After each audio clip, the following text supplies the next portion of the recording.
This is a case of Inject-A-Deck. Today I'm going to show you how to load a cartridge. I'm not going to waste your time with a lot of chatter. You take the blue cap off.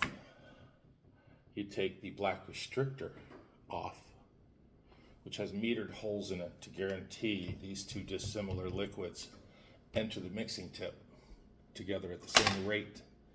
This white plug comes off. This black restrictor goes on with one hole on each component. Then you take the mixing tip, which also has a little wall in it, put it over the top, push it down as hard as you can, and then there's a nut. Put the nut down once it's pressed down hard. Don't draw the mixer down using the nut. It's plastic, it'll slip through and cause you problems. So there's more to this. This allows you to shoot upside down, which some people like to do with fly bridges and inside sailboats and RVs going across the ceilings. You have to have a partner though, plug in as you inject and hit this release trigger. Guess I love this new gun.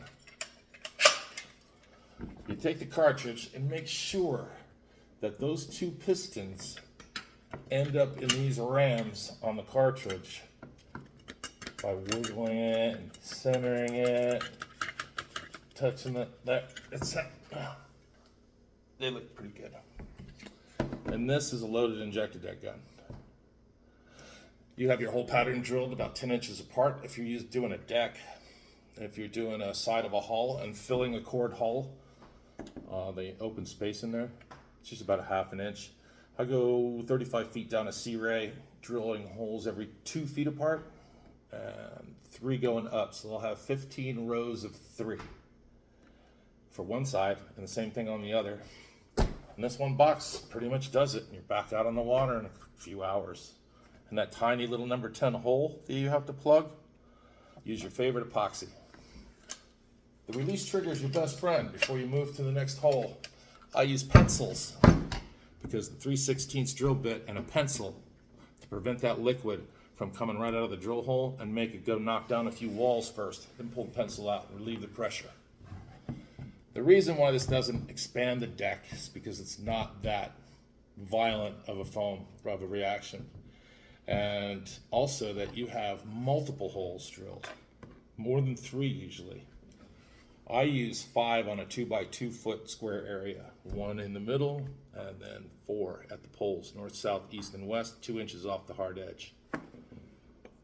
This foam is a great replacement for the wood core that was in there. I do a lot of Hatterases, I do a lot of C-rays, and every owner's thrilled that they don't have to pay $30,000 for a new bow deck. Now, I replaced transoms too. I did a Grady White not too long ago. Both 3-liter engines went right to the bottom of the marina. So with that said, instead of the option, which is spending so much money to get these things fixed, and how many months are you out, it'll make you hate boats. This puts you back out in the water in 2 hours, and you can get the last 10 years out of your 10-year-old boat. Inject-A-Deck.com.